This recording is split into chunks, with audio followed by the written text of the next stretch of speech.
Hello everyone. पिछले अध्याय में हम लोगों ने कारक की परिभाषा तथा उसके भेदों के बारे में चर्चा की थी। आइए पुनः अभ्यास कर लेते हैं कि संज्ञा या सर्वनाम के जिस रूप से उसका संबंध क्रिया तथा दूसरे शब्द के साथ जाना जाए वही कारक कहलाता है। विभक्ति क्या होती है? विभक्ति कारकों का रूप प्रकट करने के लिए उनके साथ जो शब्द चिन्ह लगाए जाते हैं उनको ही हम विभक्ति कहते हैं, जैसे से, को, के लिए इत्यादि। इन्हें ही हम परसर्ग भी कहते हैं। अब बात कर लेते हैं कर्ता कारक की। तो कर्ता कारक किसे कहते हैं? कर्ता कारक की क्या पहचान है? कर्ता कारक अर्थात संज्ञा या सर्वनाम के जिस रूप से क्रिया के करने वाले का बोध हो उसे कर्ता कारक कहते हैं। जैसे छात्र पत्र लिखता है और यहाँ पर छात्र ने पत्र लिखा। यहाँ पर ने नहीं है और यहाँ पर ने है, लेकिन फिर भी यहाँ पर क्रिया के करने वाले का बोध हो रहा है। अब इसे हम समझ लेते हैं इस प्रकार से कि जो विभक्ति है ने, इसका प्रयोग सकर्मक क्रियाओं के साथ भूतकाल में किया जाता है। ठीक है, ये जो ने शब्द है इसे हम सकर्मक क्रिया के साथ भूतकाल में किया जाता है और वर्तमान तथा भविष्य काल में इसका प्रयोग नहीं होता है। वर्तमान और भविष्य काल में ने का प्रयोग नहीं होता है, यह इसकी विशेषता है। बात करते हैं कर्म कारक की। कर्म कारक क्या है कि क्रिया के कार्य का फल जिस पर पड़ता है वह कर्म कारक कहलाता है। क्रिया के कार्य का फल जिस पर पड़ता है वह कर्म कारक कहलाता है। जैसे शिक्षक ने छात्र को पढ़ाया, कृष्ण ने कंस को मारा। तो यहाँ पर आप देख सकते हैं कि कर्म कारक का चिन्ह को है, यहाँ पर भी को प्रदर्शित किया गया है। इसमें विशेष बात यह है कि जो विभक्ति को का प्रयोग हम किए हैं वह है प्राणीवाचक संज्ञा के साथ होता है। यह जो को शब्द का प्रयोग होता है यह प्राणीवाचक संज्ञा के साथ ही होता है, अप्राणीवाचक संज्ञा के साथ नहीं होता है। इस को का प्रयोग अप्राणीवाचक शब्द के साथ नहीं होता है, क्योंकि इसमें क्या होता है कि कभी कभी वाक्य में दो कर्म होते हैं। ठीक है, और इसमें से एक प्रमुख कर्म होता है जो अप्रमाणीवाचक होता है और दूसरा कर्म गौड़ होता है। जैसे कि माँ ने बच्चे को बिस्कुट दिया। तो इसमें क्या है कि जो दो कर्म वाले वाक्यों में मुख्य कर्म के साथ को जो साथ होता है, जो को होता है, उसे हम परसर्ग कहते हैं। क्या होता है? दो कर्म वाले वाक्यों में मुख्य कर्म के साथ जो ये को होता है उसे हम परसर्ग लगाना कहते हैं। और प्रायः क्या होता है कि जो गौड़ कर्म हैं उन्हें प्रायः अप्राणीवाचक कहा जाता है। ये जो गौड़ कर्म होते हैं उन्हें हम अप्राणीवाचक कहते हैं। इसके बाद आता है हमारा करण कारक। तीसरा करण कारक जिसका पहचान चिन्ह या विभक्ति चिन्ह है से के द्वारा।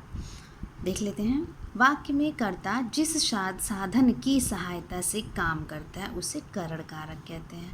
जिस साधन से, ध्यान देने वाली बात है कि जिस साधन से कार्य करता है वह करण कारक कहलाता है। जैसे बच्चा बस से स्कूल जा रहा है, या हम चम्मच से खीर खाते हैं, या फिर प्रियंका ने पेन से चित्र बनाया।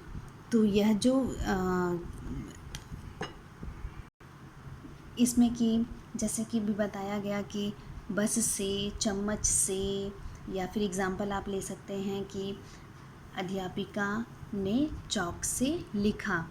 तो यह जो वाक्य है या जो करण कारक शब्द है इसमें क्या होता है कि इसमें प्रश्न और उत्तर की तरह से हम इसको समझ सकते हैं कि जब यहाँ पे प्रश्न होगा तो यहाँ पे उत्तर होगा। तो जैसे प्रश्न की बच्चा किससे स्कूल जा रहा है तो उत्तर हो जाएगा बस से, या फिर हम किससे खीर खा रहे हैं तो उत्तर हो जाएगा चम्मच से।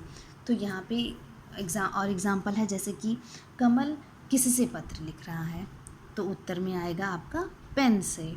तो इसी प्रकार से यह जो उत्तर हमारा आया पेन से, चम्मच से, बस से, इन साधनों के द्वारा क्रिया संपन्न की गई है। जैसा कि इसमें कहा गया है कि जिस साधन के द्वारा या जिस साधन की सहायता के द्वारा हम कार्य करते हैं वही करण कारक होता है। तो ये जो साधन है हमारे बस से, चम्मच से, ये सभी क्या हुए हैं, उसके द्वारा पूर्ण किए गए हैं। ठीक है, उसके द्वारा वो कार्य संपन्न हुआ है, अतः ये करण कारक होता है। करण कारक का विभक्ति चिन्ह क्या है, से या के द्वारा, यानी कि उससे किया गया है या उसके द्वारा किया गया है। अब करण कारक को पहचानने के लिए क्रियाओं के साथ किस चीज़ से या किससे आदि लगाकर प्रश्न करने पर जो उत्तर मिलता है वह करण कारक कहलाता है। जैसे पुनः एक एग्जाम्पल, मुझे मोबाइल फ़ोन द्वारा सूचित करना, या पत्र के द्वारा सूचना मिलते ही मैं आ जाऊंगा। तो यहाँ पे द्वारा और के द्वारा का भी इसमें प्रयोग किया गया है, उसके द्वारा उससे संबंध बताया गया है और उसके द्वारा उससे कार्य को संपन्न किया गया है। अगला है संप्रदान कारक। संप्रदान कारक का चिन्ह के लिए या को, के लिए और को। कर्ता द्वारा जिसके लिए कुछ किया जाए उसे संप्रदान कारक कहते हैं।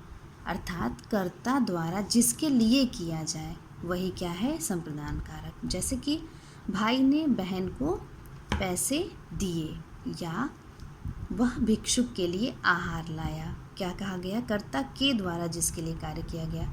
यहाँ पे कर्ता भाई ने किसके लिए कार्य किया, बहन के लिए, यानी कि बहन को पैसा दिया। और वह सर्वनाम है, वह किसने किया, वह ने किया, किसके लिए किया, भिक्षुक के लिए किया। तो इस प्रकार के जो उदाहरण है वह संप्रदान कारक कहलाते हैं। पुनः समझने का प्रयास करते हैं कि जिसके या फिर जिसे कुछ दिया जाए या जिसके लिए कोई कार्य किया जाए वही संप्रदान कारक कहलाता है। संप्रदान कारक के लिए को प्रसर्ग है। संप्रदान कारक के लिए ये जो के लिए और को का जो शब्द आता है वही प्रसर्ग कहलाता है। और एग्जाम्पल जैसे कि पिताजी आयुष के लिए किताब लाए, किसने लाए, पिताजी ने लाए। और विमल पिताजी के लिए फल लाया। ठीक है, तो इसमें जो है संप्रदान कारक को पहचानने के लिए क्रिया में किसके लिए तथा किसको लगाकर प्रश्न करने पर जो उत्तर प्राप्त होता है वह संप्रदान कारक होता है।